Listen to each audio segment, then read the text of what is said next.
Tu appelles ce qui n'existait pas à l'existence et tu fais disparaître ce qui existait.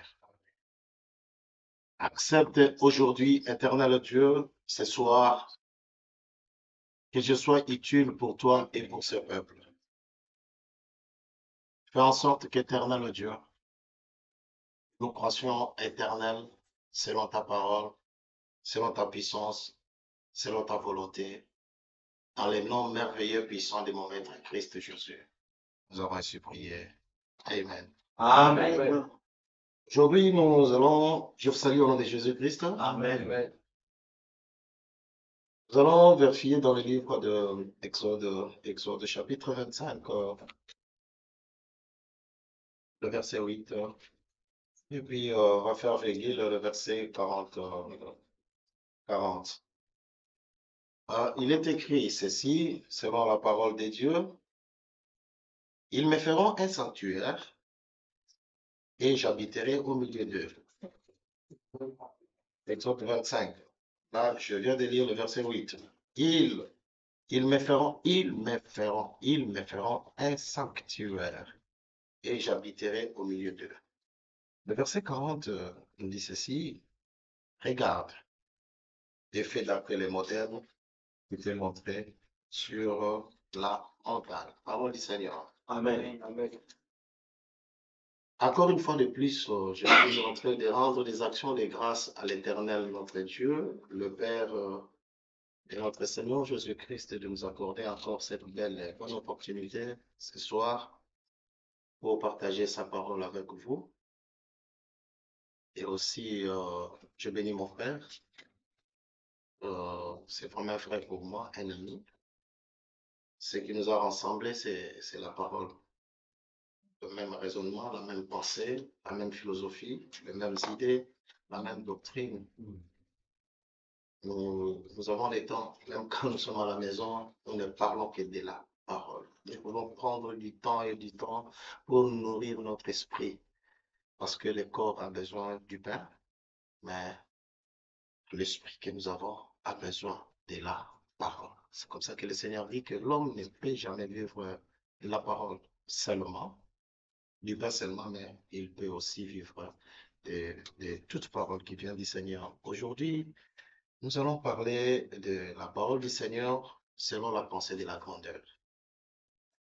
Nous devons savoir une chose, Dieu est grand. Dieu est grand. L'immensité de sa grandeur, il est tellement grand jusqu'à tel point que j'ai dit, il n'y a personne sur la terre qui peut prêcher Dieu. Personne. Même pendant que je vous parle ici, je ne saurais pas vous définir la grandeur de Dieu. Il est tellement grand jusqu'à tel point que sa grandeur dépasse notre entendement.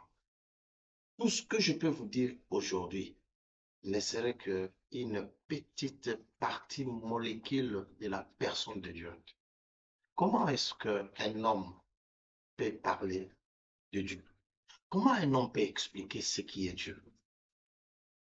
Dieu ne saura pas, tu ne sauras pas parler de Dieu si ce Dieu-là lui-même ne se manifeste pas dans sa partie ou dans sa petite partie de la révélation pour que tu comprennes qui est ce Dieu-là. Écoutez quelqu'un qui dit que là où l'intelligence de l'homme s'arrête, c'est là où mon intelligence commence.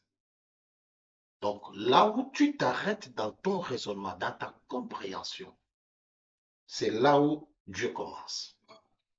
Donc, la seule possibilité, manière de bien vivre avec un monsieur comme ça, c'est de se soumettre sous sa volonté.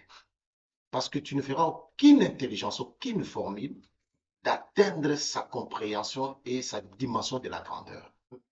Maintenant, quand lui se manifeste en vous, dans cette petite partie-là, c'est par là que sa grandeur se manifeste en vous, parce que nous ne sommes que de, de, de, de, des instruments, des choses que Dieu utilise pour exploiter pour expliquer, pour s'exprimer.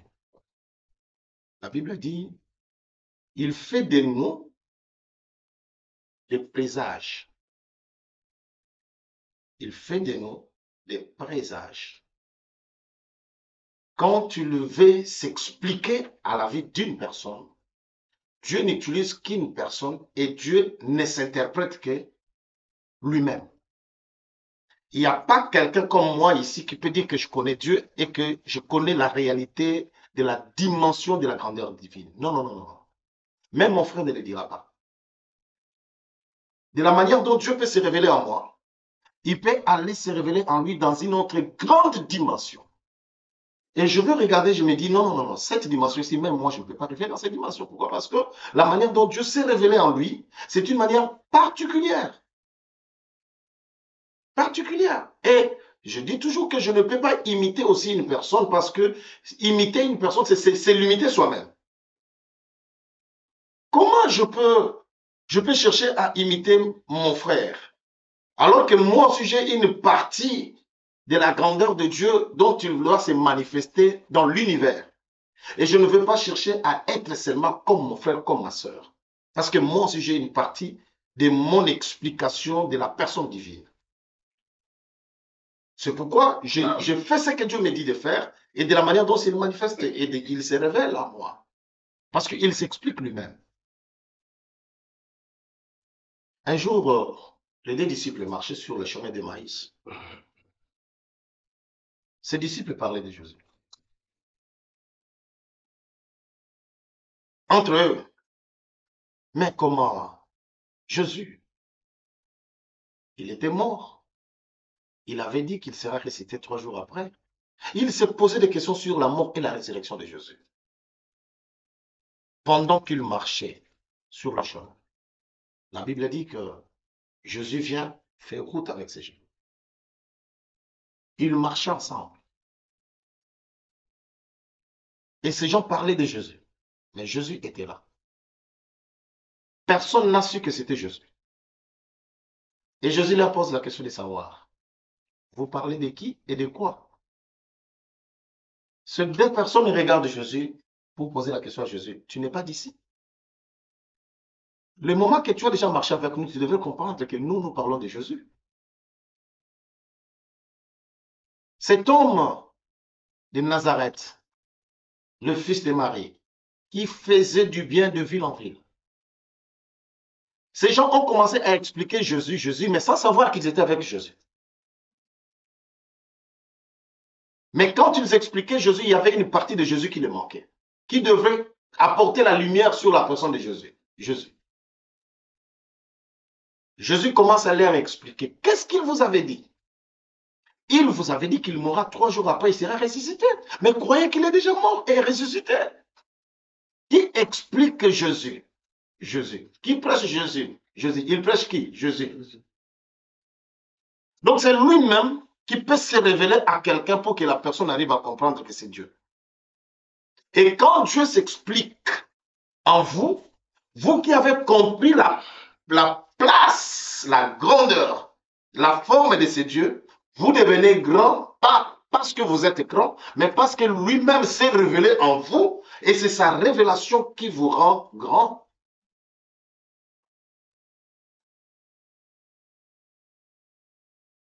Si Dieu se manifeste en vous comme la guérison, sachez-le bien que vous êtes guéri parce que le Dieu Rapha s'est manifesté en vous comme un Dieu qui guérit.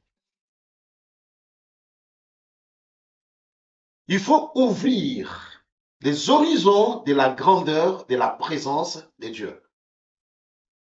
Permettre Dieu d'agir. Permettre Dieu de vous gérer.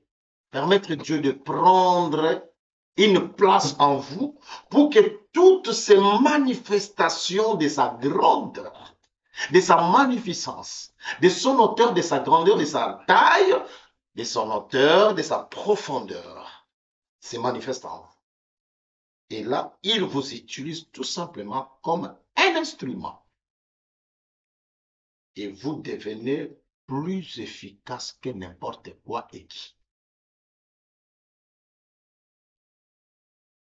C'est en ces moments-là qu'il dit, on vous fera la guerre, mais on ne vous renversera jamais. Que 1000 tombent à votre gauche et que 10 000 tombent à votre droite, vous ne serez jamais touchés. Pourquoi? Parce que vous êtes dans la sécurité de sa grandeur. Vous ne craindrez ni celui qui frappe la nuit, ni celui qui frappe les jours. C'est pourquoi David, dans cet orgueil spirituel, il dit que l'Éternel est mon berger, je ne manquerai rien. Il dit, il me fait reposer dans le vert pâturage. Il dit, il dresse une table, mais devant mes adversaires. Pourquoi une table, mais les adversaires sont devant? Pourquoi il est en train de diriger David dans les sentiers de sa justice?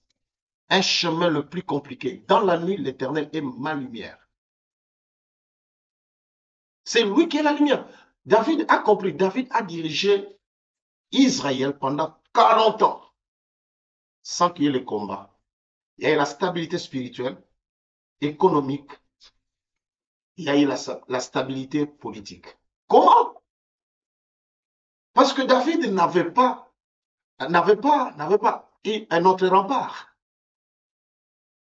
Il savait que moi, si je vis, il a dit même ça à sa femme. Il dit, écoutez, si je danse de cette manière, je danse devant celui qui m'a fait sortir derrière les troupeaux dans la brousse. Il m'a donné de la valeur. En réalité, David ne pouvait pas renverser Goliath. La grandeur, la taille et puis l'expérience de ce monsieur Goliath était une expérience de beaucoup d'années que David n'avait pas. Mais David fait quoi? Il le recule. Il dit, tu viens devant moi avec des lances et des javelins. Mais moi, je vais te combattre au nom de l'Éternel Dieu d'Israël que tu viens d'insulter.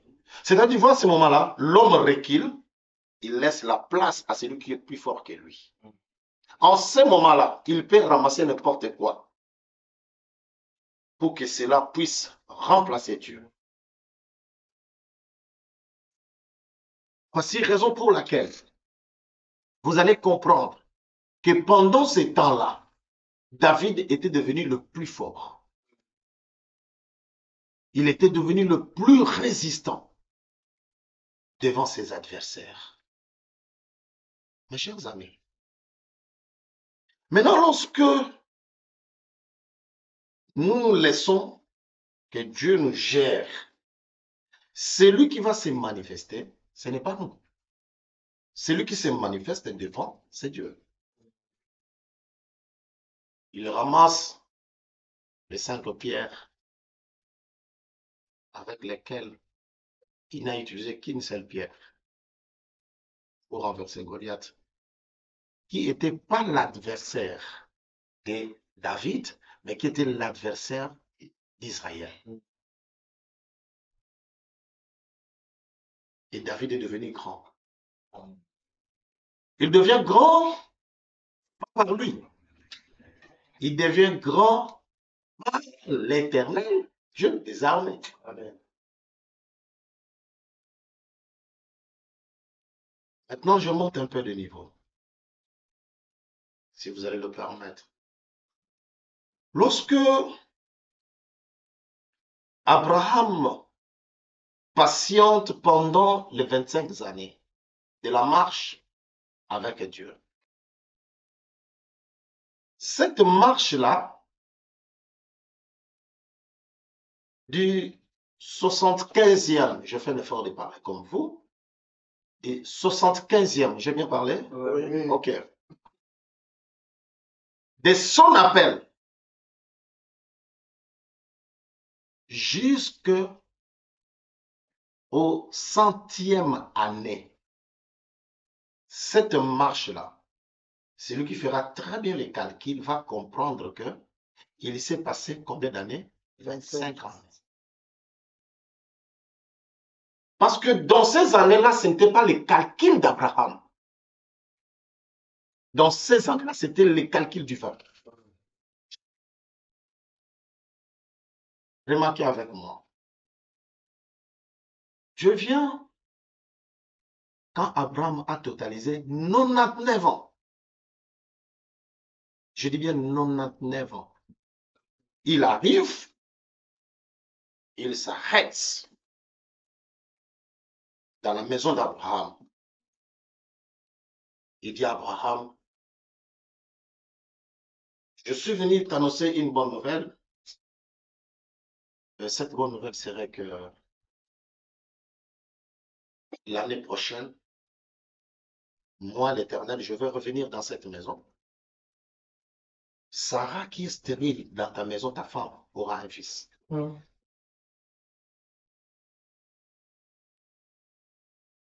Observez-moi. Nous sommes ici à 75. Dieu marche la première année, deuxième année, troisième, quatrième, 10e année, 20e année. Il arrive au 24e année. Il vient dans le physique, dans la maison d'Abraham.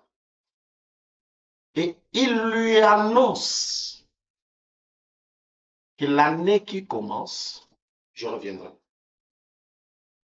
Sarah aura un fils dans ta maison.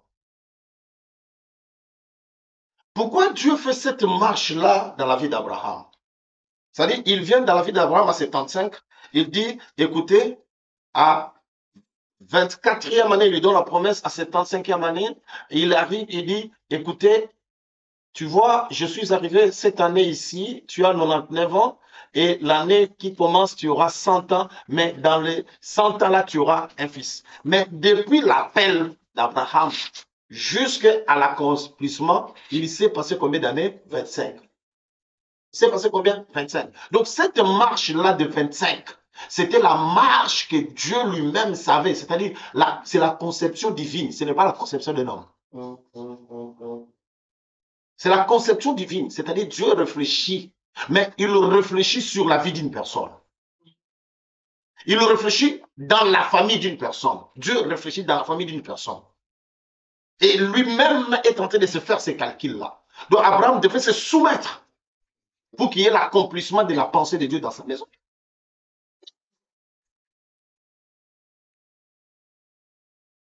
Qui va nous expliquer ces choses très bien, ces gens, dans le livre d'Apocalypse. Il dit,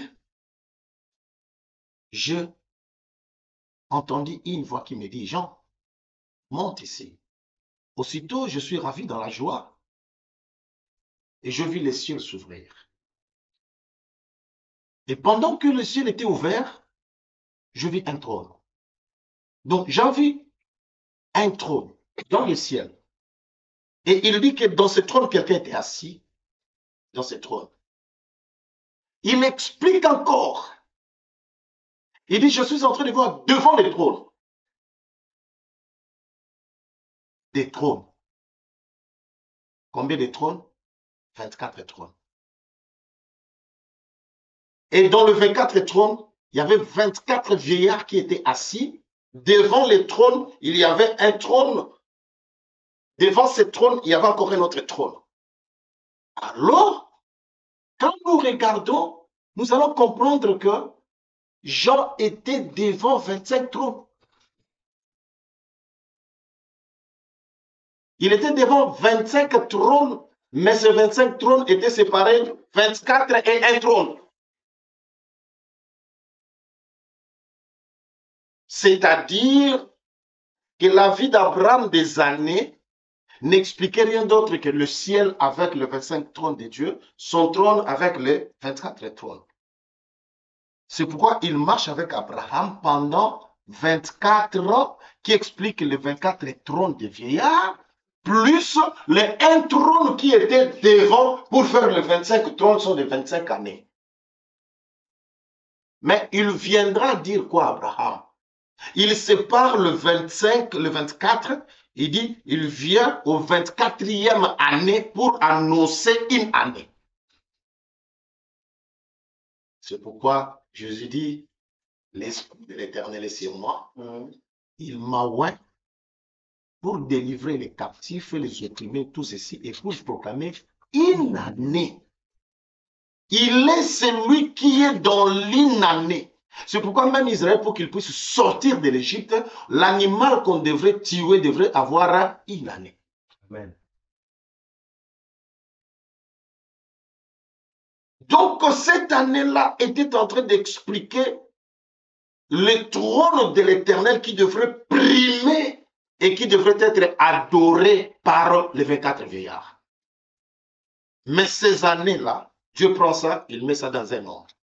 Qui? Abraham. Donc, c'est-à-dire, Abraham est en train de marcher comme ça, sans savoir que Dieu est en train de l'utiliser. C'est-à-dire que Dieu veut s'identifier dans un homme par ses calculs pour sauver l'humanité. Qui peut accepter d'être utilisé par Dieu? Qui peut accepter d'être un instrument, comme Paul, il s'appelle un instrument. Dieu dit que c'est un instrument que j'ai choisi pour ma gloire. Ces jours-là, mes amis, vous savez, Paul était arrêté dans la prison. Il attend qu'une voix lui dire, Paul, Paul, je suis content de la manière dont tu m'as témoigné ici. J'ai beaucoup aimé. De la même manière que tu m'as témoigné ici, c'est de la même manière que tu vas me témoigner en Rome. Là, Paul est arrêté par le roi Agrippa en prison. Il est en train de plaider sa libération, expliquer comment il n'avait rien fait et qu'il est revenu en Jérusalem juste pour apporter son offrande et ses aumônes. Et c'était pendant ce temps-là qu'il a été arrêté. Pourquoi? Parce qu'il parlait de la mort et de la résurrection du Seigneur Jésus-Christ. Il est arrêté. Quand on est en train de juger Paul, il dit ceci, roi Agrippa. C'est que moi, Paul, je ne peux pas faire, c'est de résister à la vision céleste. Parce que Paul était celui qui arrêtait les chrétiens sur le chemin de Damas. Il arrêtait les gens, il les amenait prisonniers, captifs. Il les amenait en Jérusalem pour qu'ils soient jugés. Mais un jour, sur le chemin de Damas, il allait dans cette mission-là d'arrêter les chrétiens. Sur le chemin, il attend une voix qui lui dit, Saoul, Saoul, pourquoi me persécutes-tu? Et il pose la question de savoir, qui es-tu, Seigneur? Il dit, je suis le Seigneur Jésus que tu persécutes. Donc, Paul qui s'est levé pour arrêter ceux qui témoignaient Jésus, mais ce jour-là, il a été frappé par l'Esprit du Seigneur Jésus. Depuis ce jour-là, c'est que Paul avait entendu. Il dit, c'est que moi-même j'ai entendu, c'est que moi-même j'ai vu. Je ne peux plus le résister. Il était devenu lui-même le témoin de ce qu'il prêchait et de ce qu'il persécutait lui-même. Mes chers amis, voilà cette dimension-là. Il dit, c'est que je ne peux pas faire. Si aujourd'hui nous avons des gens qui ne peuvent pas servir Dieu, qui ne peuvent pas rester fidèles à Dieu, qui ne deviennent pas grands selon Dieu, c'est que ces gens-là n'ont rien vu, n'ont rien entendu. Celui qui voit réellement, celui qui entend réellement, ce que je vous avais dit hier, c'est ce que Abraham a entendu, ce qu'il a vu, et c'est ce qui lui a mené au sommet de la montagne. Et il arrive là, en train de chercher, de plaider comment il sera libre. Il pensait qu'il pouvait quitter la prison, le roi Agrippa devrait le libérer pour qu'il continue le chemin aller à Rome comme il le voulait. C'est en ce moment-là que les choses vont virer au vinaigre. Il dit, par erreur, par erreur, il dit, je plaide ma cause à l'empereur. Et le roi Agrippa lui dit, Paul, tu ne penses pas que moi, je pouvais terminer ton problème ici? Alors, comme toi, tu veux que l'empereur termine ton problème, je vais t'envoyer en Rome. Donc, il quitte de cette prison, main liée, et il entre encore dans le bateau à la destination de Rome, main liée. Mais quand tu es dans cette position-là, ce n'est pas lui qui le voulait. Ce n'est pas lui qui le voulait. Mais un jour, ils étaient en train de prier dans la maison le prophète d'Agabus. Un prophète est entré. Il regarde, il voit les ceintures des gens qui étaient en train de prier par terre. Il ramasse les ceintures, il se lit les mains. et les pieds. Il dit, les propriétaires de ces ceintures sera lié et il sera mis en prison. Tout le monde qui était là, on dit à Paul, cet homme ici, il prophétise vrai. Attention, faites attention. Ne bouge pas parce que ce qu'il vient de dire, ça va s'accomplir. Paul dit, je ne suis pas seulement prêt d'être lié, mais je suis encore prêt d'être livré à la mort à cause de l'évangile.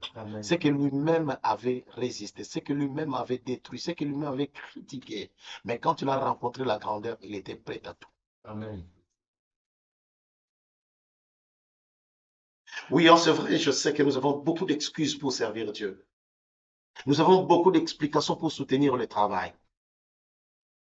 Mais tout ce que nous sommes en train de faire, ce n'est pas ce qui fera de nous grands.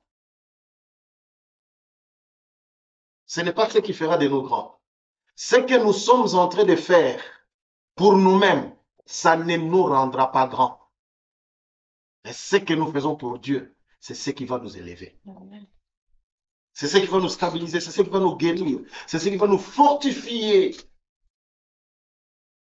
Dieu est en train de nous gérer selon ses calculs à lui.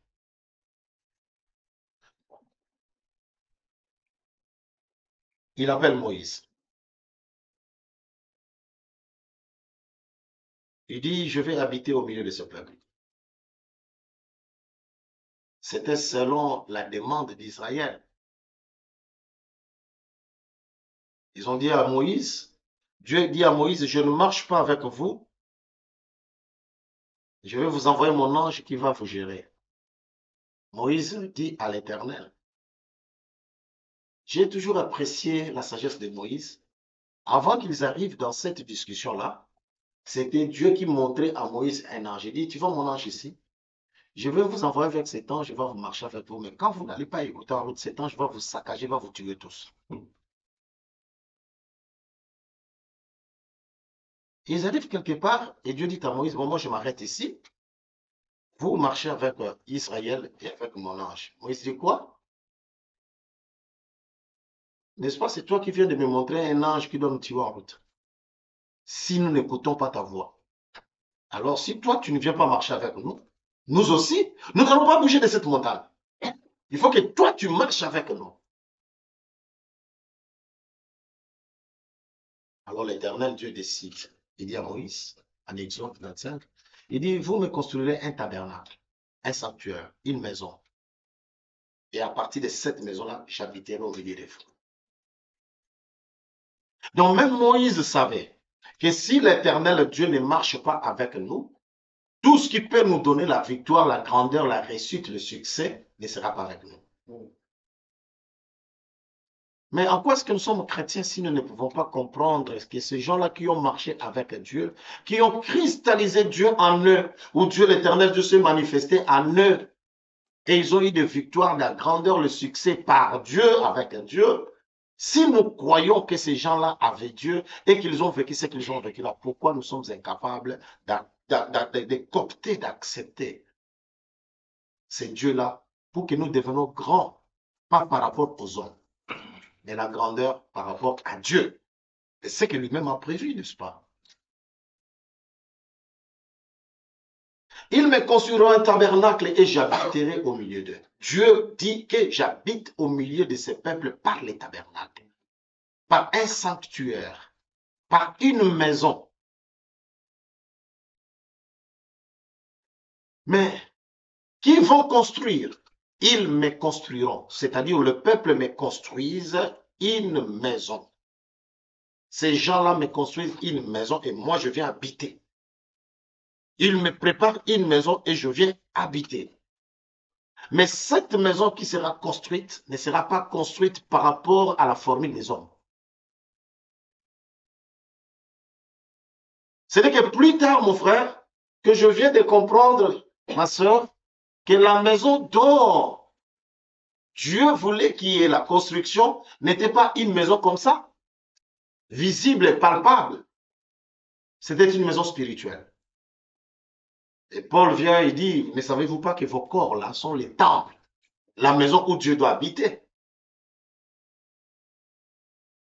Et que nous sommes une maison, l'édifice de l'Éternel. Il doit habiter en nous. Et Jésus va plus loin.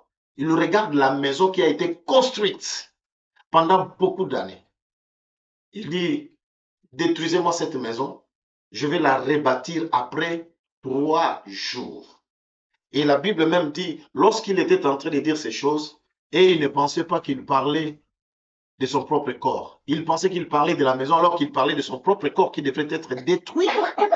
Et il devrait le rebâtir après 3 jours. C'est-à-dire, il parle de la mort et de la résurrection. Mes chers amis, notre grandeur est cachée dans la parole. Amen. Le monde nous a amené plus la distraction. Plus la distraction. Lorsque nous mettrons cette parole en pratique, il y a eu même quelqu'un dans la Bible que j'ai beaucoup aimé, c'est Josué. Dieu lui dit, il dit que ces livres de la loi ne s'éloignent point de ta bouche.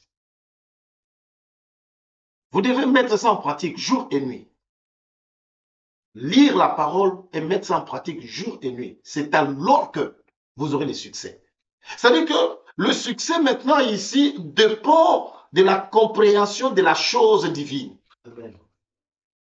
La grandeur maintenant, c'est par rapport à ce que vous avez compris. La liberté de l'esprit.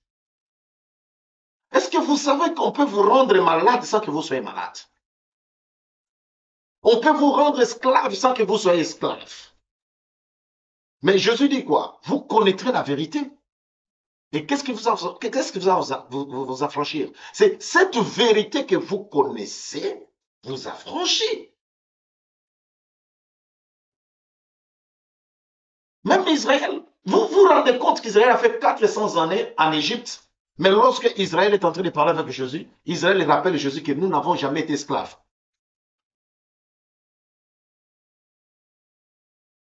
Donc même Israël, quand il était en Égypte, esclave parce que il a été retenu pendant 400 années par Pharaon, tout en servant Pharaon et l'Égypte. Mais lui-même savait que comme nous sommes esclaves, ce n'est pas un homme qui nous a mis dans cet état, c'est Dieu. Pourquoi? Parce qu'il y avait déjà la promesse depuis leur père. Abraham, sache-le que ta postérité ira dans une terre étrangère. Donc, c'est-à-dire que tout ce que nous vivons, si c'est l'éternel Dieu qui a déclenché le système, c'est que ça ne va pas nous détruire. Ça ne nous détruira jamais. Espérez en l'éternel. Faites quand même confiance à Dieu, n'est-ce pas?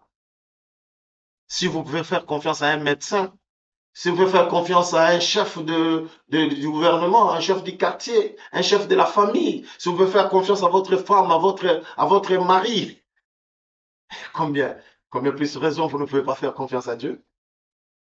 Je suis allé visiter votre CA ici, j'ai regardé ça, j'ai dit, mais non. Comment des fois l'eau est en train de reculer et comment l'eau est en train de monter? Est-ce que c'est par un hasard? Qu'est-ce qui se passe ici, dans la tête de Dieu? Dieu, c'est un grand physicien, un grand mathématicien, un grand médecin, un beau père. Amen. Mon ami, mon frère, comment tu peux faire confiance à un homme? Pourquoi? Pour quelle raison? Vous voulez faire confiance à un homme? L'homme, on ne lui fait pas confiance. Qui a créé l'homme? L'homme est à l'image de qui? Dieu. Il est à la ressemblance de qui? Dieu. Mais Dieu lui-même qui a créé l'homme, qui lui a donné la ressemblance, Dieu lui-même regrette d'avoir créé l'homme. Bon, si les propriétaires de l'homme regrettent, comment toi qui n'es même pas le propriétaire de l'homme, tu fais confiance à l'homme? Dieu, il dit, je regrette d'avoir créé l'homme. L'homme qui se rebelle contre le propriétaire de son image. Et alors toi? Hein? Moi, je ne fais confiance à personne, tel que vous voyez. Plus loin même, plus grave même à ma femme. Et je vais même trop, trop loin. Je ne fais pas même confiance en moi-même. Même mon ombre qui bouge, je ne fais pas confiance à ça. Et comment toi, tu vas me demander de te faire confiance? Non. Tout ce que tu feras pour moi là, ce que Pongo fera pour moi, c'est ce que Dieu lui a dit de faire pour moi. Amen.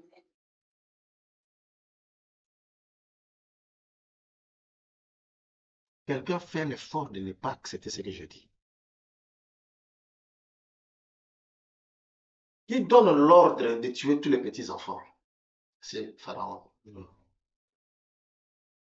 Il dit ceci: vous attrapez un enfant garçon mâle, prenez cet enfant, jetez dans l'eau.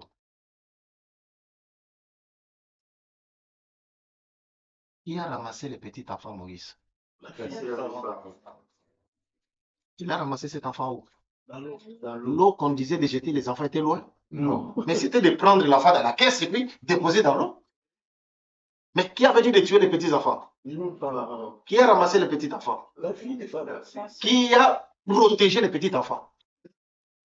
Qui a fait étudier le petit enfant dans sa maison? Qui a élevé le petit enfant? Qui a dépensé son argent pour le petit enfant? Qui a dit de tuer les petits enfants?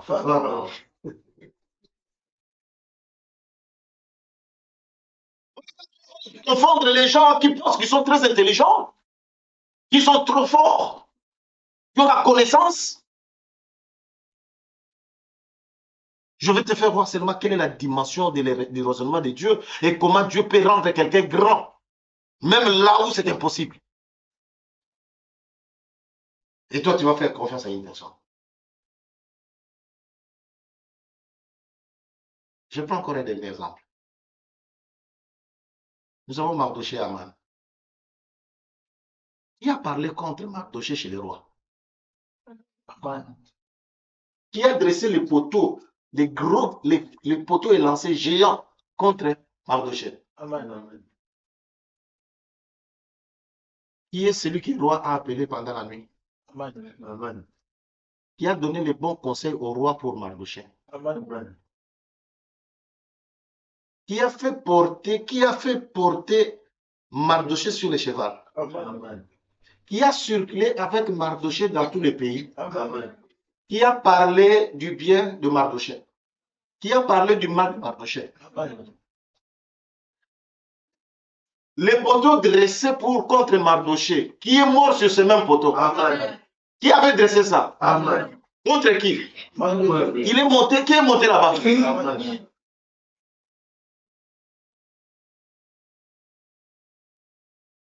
Vous comprenez? Nous vivrons avec les gens qui sont contre nous. Nous vivrons avec des maladies qui veulent nous tuer. Mais nous-mêmes, nous tuerons ces maladies-là dans nos corps. Amen. Si nous croyons à la grandeur de Dieu, si nous croyons que Dieu est capable, même Marie, quand tu l'as entendu qu'elle va donner la naissance d'un enfant, elle dit comment cela se fera-t-il? Pose des questions à Dieu. Mes amis, je ne pose jamais de questions à Dieu. Même Job a posé toutes les questions à Dieu, il n'avait jamais reçu de réponse. Et il pose des questions. Dieu, comment ça va? Dieu, il pose des questions, Dieu lui repose encore des questions. Qui avait mis des bornes de la mer pour que la mer ne puisse pas déborder les lignes? Est-ce que tu étais là quand il dit non, je n'étais pas là. Et quand tu étais là, non, je n'étais pas là. Non, je n'étais pas là. Quelle est la question qui te posera à Dieu pour que tu sois trop intelligent? Quelle est la sagesse que nous avons?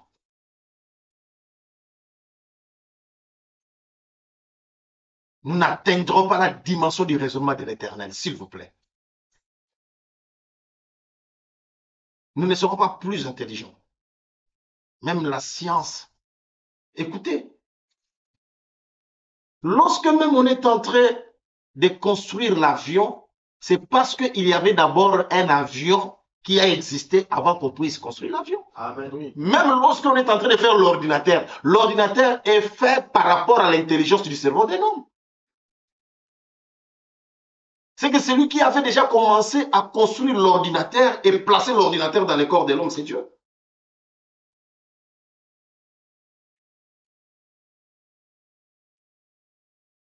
peut avoir même des fichiers corrompus dans votre ordinateur. Hein. Mais la tête peut vous faire souvenir même ce que vous avez vécu quand vous avez 3 ans. Moi, j'ai des souvenirs quand j'avais 3 ans. C'est toujours dans la tête ici. Et le cerveau arrête de réfléchir lorsque vous mourrez. Ce ne sont pas nos ordinateurs. La parole de Dieu, il dit, je vais habiter au milieu d'eux. Je vais habiter au milieu d'eux. Qu'est-ce qui habite au milieu de nous? C'est là. C'est Dieu. C'est pourquoi le sanctuaire là,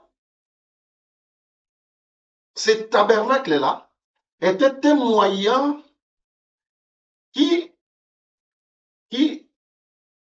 reliait l'homme avec Dieu. Maintenant, Dieu dit ceci à Moïse, tu feras attention avec ce que tu vas construire. Tu construiras cette maison selon les modèles. C'est pourquoi je parle de la grandeur selon Dieu. Tu construiras les tabernacles selon les modèles que je t'ai montrés au sommet de la montagne. C'est-à-dire que la maison que Moïse est en train de reproduire sur la terre, c'est une maison qui a trouvé son modèle au ciel. Et quand est-ce que l'Éternel Dieu fait contact avec l'homme? Quand est-ce que l'Éternel Dieu marche avec l'homme? C'est au moment où l'homme lui-même accepte que le ciel s'identifie en lui. C'est pourquoi j'étais en train de partager avec mon frère ce matin. Nous avions partagé une portion que j'ai toujours aimée. J'ai dit, est-ce que vous pensez vraiment que l'Éternel Dieu, chaque matin, il se pose des questions qu'il n'a pas mangé? Vous trouvez vraiment Dieu en train de réfléchir sur ce que vous allez manger? Ou qui n'a pas fait de voyage, qui n'a pas réussi dans sa vie? Non. Il suffisait que vous acceptiez que le modèle du ciel soit hanté en vous, Dieu devient un principe de vie. Donc, sa présence produit tout ce dont nous avons besoin. Sa présence nous donne ce que nous cherchons. C'est par sa parole établie que nous recevons tout ce que nous avons besoin. La parole nous produit la gloire. La parole nous produit l'excellence. La parole nous produit l'évolution. La parole nous produit la stabilité, la gloire et la grandeur en nous. C'est pourquoi on dit Christ en nous, l'espérance de la gloire.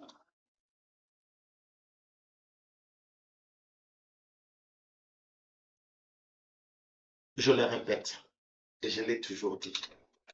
Moi, je suis devenu pasteur à l'âge de 22 ans. J'étais encore célibataire. Je n'avais pas épousé ma femme. Moi, je me suis marié trop jeune. Et j'ai épousé ma femme, j'avais l'âge de 24 ans.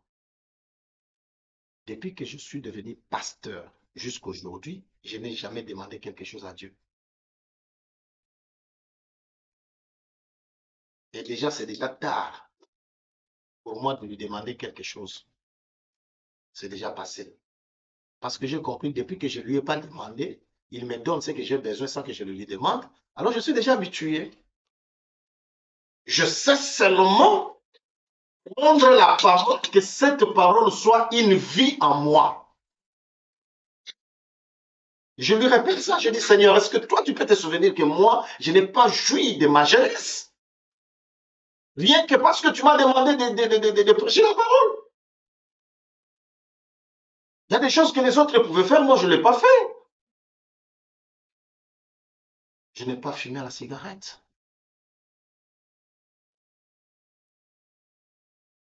De pas turbulent. Il y a des choses que les jeunes ont fait. Il y a même les goûts de la bière, papa, que je ne connais pas. Je ne connais pas. C'est pas mon livret.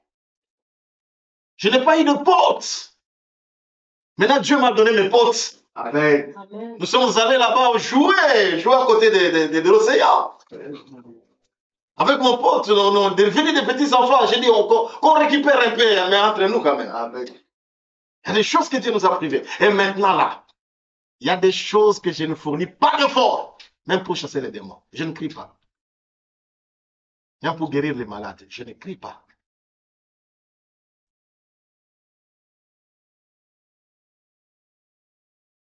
Le jour que Dieu avait osé de tuer mon enfant, je lui ai dit, toi, tu t'es joué de moi. J'ai dit, papa, non, c'est pas comme ça. Tu peux tout faire, mais c'est pas arrivé jusqu'à ce niveau-là. J'ai dit à tout le monde qui était là au deuil, j'ai dit, retenez ce que je suis en train de vous dire aujourd'hui. Enterrez mon enfant. Vous pleurez, vous dites, Nadia Salibo, qui a fait ceci? Pourquoi ceci? Pourquoi cela? Pourquoi mon enfant est mort? Qui a poignardé l'homme de Dieu? J'ai dit, retenez ce que je vous dis aujourd'hui. Ne l'oublie pas. Quand vous verrez ma femme grosse,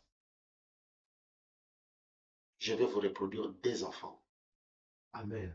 Je vous reproduirai des enfants, c'est-à-dire celle qui est partie et l'autre. Pour que je ne sois pas en retard et pour que vous compreniez que je suis homme de Dieu et que ce qui est arrivé dans ma maison, c'est Dieu le responsable. Rien ne peut arriver dans votre maison si vous avez la grandeur et la présence de Dieu sans que Dieu soit le responsable. Je dis, retenez ça. Allez-y enterrer l'enfant. Ceux qui écrivent, écrivez. Ceux qui ont des souvenances, gardez ça dans vos têtes. Quand vous verrez ma femme grosse, mettez-vous en tête, dans le ventre de ma femme, il y aura combien d'enfants? 2 enfants. Et nous sommes allés enterrer l'enfant. Il s'est passé 15 mois sans que ma femme puisse concevoir. Je l'amène à l'hôpital, le médecin dit non, je trouve qu'elle a un problème dans le ventre et elle doit passer dans l'intervention chirurgicale. J'ai dit non, c'était pas comme ça, rentrons à la maison. Nous sommes rentrés à la maison, j'ai dit mais toi tu es à genoux. C'est aussi pour la première fois que je puisse prier pour ma femme, imposer la main sur ma femme. J'ai dit mets-toi à genoux, elle s'est mise à genoux. J'ai dit Dieu, maintenant c'est le moment. Tu sais ce que j'avais dit. Amen, amen, mets-toi debout. Elle s'est mise debout. 3 mois après, elle a commencé la grossesse. Après 3 mois, je suis allé à l'échographie. J'étais là en train de vérifier parce que j'étais tellement sûr de ce que j'avais dit. Amen. J'entre dans la salle de l'échographie. C'est le médecin qui passe la machine dans le ventre de ma femme. Et puis, il me regarde. Il dit, monsieur, c'est toi le père de ces 2 enfants qui se trouvent dans le ventre de sa femme. Je lui ai dit, explique-moi très bien. Tu veux me faire croire que dans le ventre de ma femme, il y a 2 enfants? Il dit, oui, il y a 2 enfants, monsieur. Il y a 2 enfants. C'était le dimanche à 12 h que ma femme entrait et en train de pleurer que l'enfant venait de mourir. C'était aussi le dimanche à 12 h qu'on m'annonce que maman vient d'accoucher 2 enfants.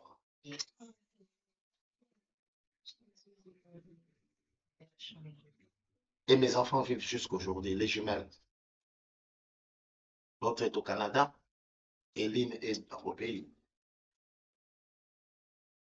Voyez-vous, je n'avais pas demandé, j'ai ordonné que je puisse récupérer ce que j'ai perdu.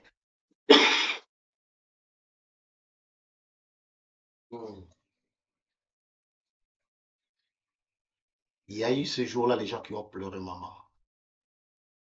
Quand j'annonçais devant comme ça, pour m'annoncer la mort de ma fille comme ça, debout, j'ai dit à tout le monde, mettez-vous debout, nous allons clôturer la prière. Je vois madame entrer en train de pleurer. Je recule, je tire la chaise et je m'assois. Je regarde comment l'église était en train de pleurer. C'était aussi le dimanche à 12 h que mon protocole vient m'annoncer à l'oreille. Quand je disais aux gens, mettez-vous debout, nous allons clôturer la prière, il me dit, maman vient d'accoucher 2 enfants. J'ai dit, s'il vous plaît, calmez-vous un moment. Je vais vous annoncer que ma femme vient d'accoucher 2 enfants. Je vis des gens pleurer. Je vis des gens tenir leur tête. Il y a quelqu'un au ciel qui peut nous justifier dans notre faiblesse. Amen. Qui peut nous rendre grands. Là où on nous a humiliés, c'est là où il peut nous élever. La même chose qui est en train de nous détruire. Comment est-ce que Pharaon est en train de chercher à humilier Moïse? Mais c'est le même Pharaon que Dieu utilise pour élever Moïse. C'est le même Aman qui est en train de chercher à humilier Mardoché. Mais c'est le même Aman qui est en train d'élever Mardoché. Mes chers amis, il y en a autant de témoignages que je peux vous donner. Autant de témoignages. Dieu habite au milieu de nous par sa parole. C'est au moyen de sa parole que ma parole habite en vous abondamment.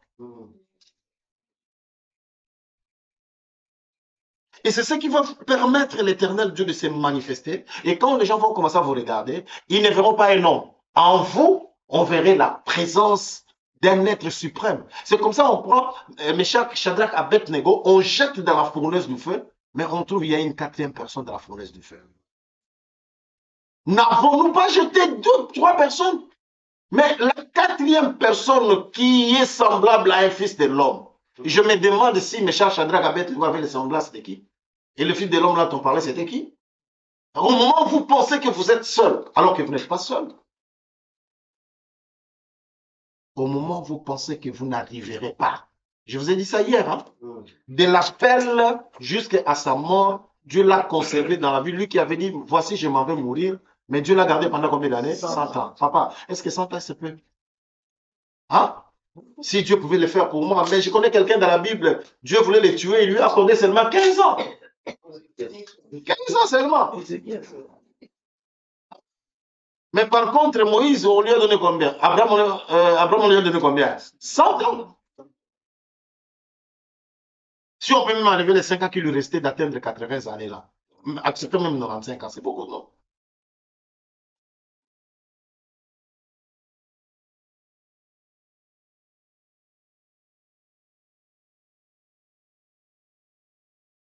Des fois,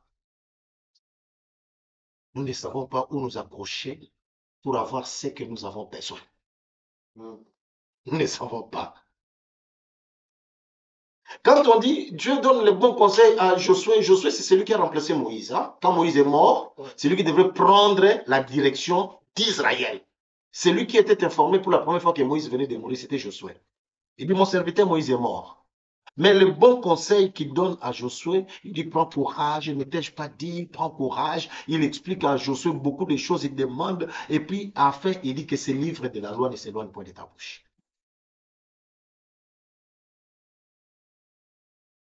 Il dit, pour que tu aies du succès, pour que tu aies la gloire, la stabilité, effrayer ta juridiction, pour que tu puisses dominer ta génération. Comme tous ces gens-là qui ont dominé leur génération, comme des Josué, comme des Gédéon, comme des David, comme des Jérémie, tous ces gens-là qui ont dominé dans leur époque. Comme j'avais cité certaines personnes de notre temps, comme des Martin Luther King, comme des Branham, comme Jésus-Christ, comme des Pierre, tous ces gens-là. Mais vous avez besoin d'avoir une stabilité, le pied ferme dans quelque chose.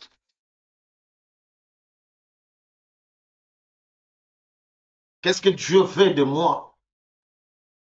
Il m'a créé pendant un petit temps là sur la terre. Qu'est-ce que je dois lui rendre comme service? Vous savez, mes amis, sincèrement, je dois vous dire la vérité. Hein? Vous vous donnez beaucoup dans vos affaires. Hein? C'est lorsque les gens arrivent maintenant au bout, ils commencent à penser qu'en ce moment ici, l'Éternel fasse quelque chose pour moi. Mais quand nous avons la force, là, en ce moment-là, non, non, non, non, non, non c'est pas ça. C'est comme une sœur qui priait. J'étais en train d'exhorter la sœur là quand j'ai commencé le travail, l'église comme ça là. Je l'exhortais pour venir prier avec nous. Elle ne voulait pas. Elle était vraiment un peu perdue là dans le mouvement de tous ces gens-là qui veulent être bien libres. Après un moment, et puis la sœur va apprendre que le mec avec qui elle passait sa vie, et ce monsieur est mort. Et il est mort et le monsieur a cité quelques personnes tout autour de lui qui étaient aussi atteintes de sida et entre autres l'a cité. Et puis elle est allée à l'hôpital pour vérifier la santé. Elle se rendra compte qu'elle est aussi atteinte du sida. Et enfin, elle vient pour me dire, non, écoutez, pasteur, je suis venu vraiment, j'ai un problème sérieux. Maintenant, je sens que je dois servir Dieu parce que... J'ai dit, ah, maman, avec quel corps tu vas servir Dieu? Quand tu étais encore bien là, je t'ai demandé quel est le corps vraiment que toi tu veux donner à Dieu. Un corps qui a déjà des problèmes. Hein? Et toi, tu viens donner Dieu la chose qui est déjà pourrie. Alors que même pour qu'il y ait les sacrifices d'un animal qui doit passer dans les sacrifices, Dieu dit qu'il faut bien contrôler l'animal. J'ai dit, maman, ça, moi, je ne sais pas comment faire. Hein. Je ne sais pas comment faire. Il y a un temps pour toute chose sur la terre. Il y a un temps. Quand vous avez ces temps-là, maximisez votre temps pour servir Dieu. Maximisez votre temps parce que chacun de nous rendra compte à Dieu de ce qu'il a fait de son temps sur la terre. Amen. Amen.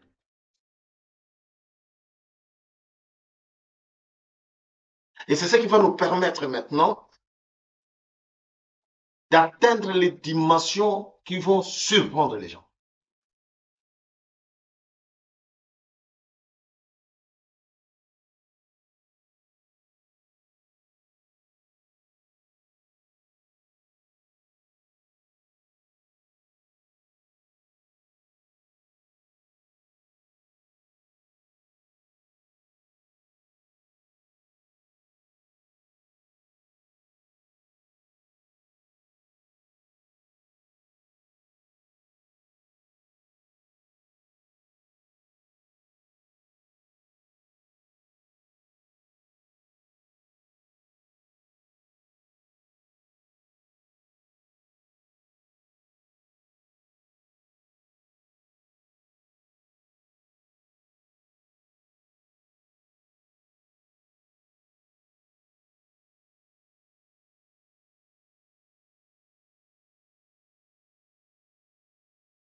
Seront incapables de réaliser ce que nous sommes en train de faire. C'est en ce moment-là qu'ils pensent que nous avons touché au fétiche. Lorsque les gens seront incapables de réaliser ce que nous sommes en train de réaliser, c'est en ce moment-là qu'ils diront que nous avions touché la magie. Mais en réalité, ce n'est pas la magie. Ce n'est pas la magie. Dieu est plus haut. Et pour que vous deveniez aussi grand, vous devez vous accrocher à celui qui est déjà élevé. C'est pourquoi Jésus dit, lorsque vous élèverez le Fils de l'homme, c'est alors que vous comprendrez ce qu'il est. Mes chers amis, dans la dimension de la compréhension de la chose de Dieu, elle ne sera pas la même avec tout le monde.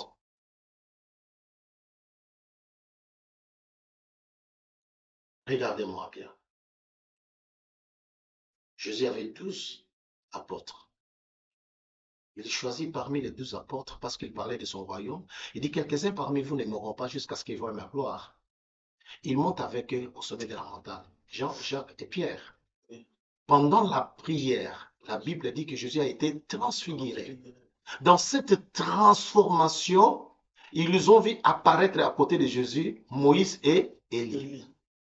Ils ont fait l'entretien avec un être suprême une fois qu'il sortait dans la nuit. Il est avantageux que nous restons ici et que nous construisons 3 tentes. L'une pour Élie, qu'ils n'avaient jamais vue. L'autre pour Moïse, qu'ils n'avaient jamais vu. Même pas entendu sa voix.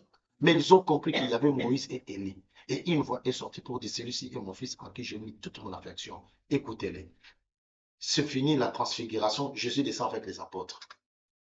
Quand tu descends avec les apôtres, ceux qui étaient restés les 9 verront seulement que celui qui était allé, c'est le même qui est rentré.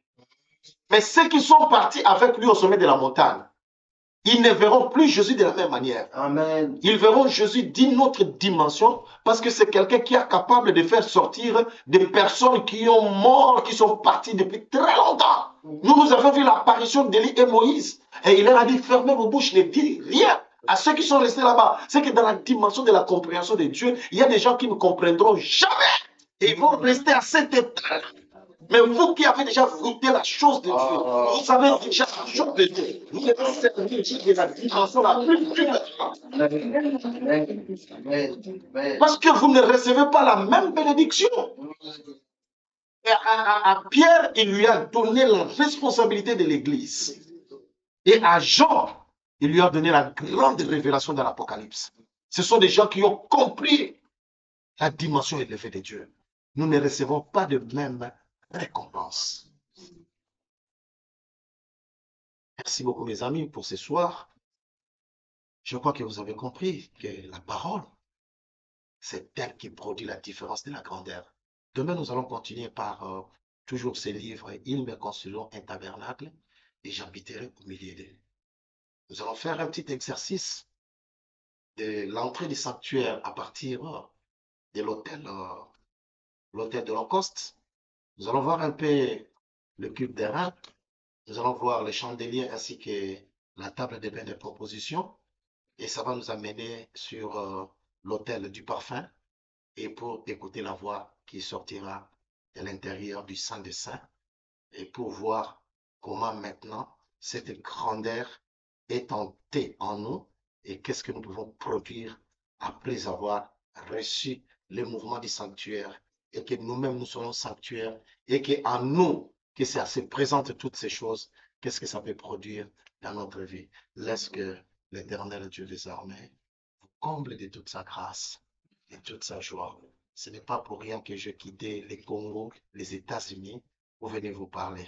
Si je suis venu, c'est parce que Dieu veut s'annoncer à quelqu'un et quelqu'un va commencer une nouvelle dimension de la grandeur et vous allez réaliser des grandes choses pour l'Éternel Dieu. Nous allons prier le Seigneur. Parlez à Dieu. Dis, Seigneur, merci beaucoup pour ta parole. J'aimerais que, Seigneur Dieu, ta parole habite en moi abondamment et que je reproduise le caractère spirituel, la présence de ta maison